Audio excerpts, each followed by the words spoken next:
A Chinese doctor is warning people not to eat this before watching this. I know no one has the courage to say this, but I need to warn you. The bread we eat today is not the same as the bread from the time of Jesus. Today's wheat has nothing to do with the wheat from that time. Oh, doctor, but I can't live without bread. I know, my friend. This happens because bread contains a protein called gluteomorphin, which is an analog of morphine.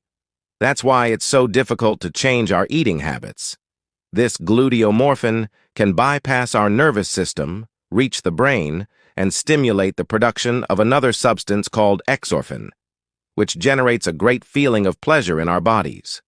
Research suggests that frequent consumption of wheat flour can cause some symptoms such as intestinal constipation, rhinitis, asthma, arthritis, dermatitis, mood swings, anxiety, and depression. Oh, doctor, I eat bread every day and I feel great. I don't have any of that. I'm glad for you, my friend. But if you're someone who experiences any of these symptoms, I propose a challenge to you.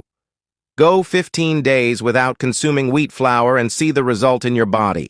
I'm sure many people who accept will see incredible benefits and will see many problems of years going away. And to help you, I'll give you an incredible gift. A delicious and super healthy recipe so you can replace bread at coffee time. This recipe is widely used by Asians and is great for those who want to lose weight too. It's no wonder it's very difficult to find an overweight Asian. So here's the recipe. You'll only need 1 banana and 2 eggs. Peel the banana and mash it well with a fork, like this. Now add the 2 eggs and mix again. By the way, do you usually eat bread?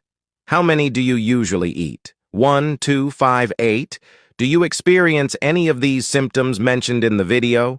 Test a few days without. I'm sure you'll be surprised. Let's take our mixture to a frying pan.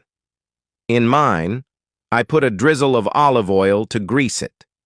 This recipe is tasty, nutritious, and only brings health benefits. Let's cover it and let it cook for a few minutes until it loosens up. Oh, and always on low heat, okay? Now just flip it over for a little more browning and it's ready. Delicious, isn't it? With a cup of coffee, we can go far, my friends. Super protein rich, light, and with that banana sweetness at the end. If you don't have a problem, you can even drizzle a little honey on top. I myself eat this almost every day. It's really good, folks. If you've made it this far and liked what you learned, tell me your name and the city you live in. I'll be stopping by the comments at the end to thank you and answer any questions. Okay? See you in the next video. A big hug.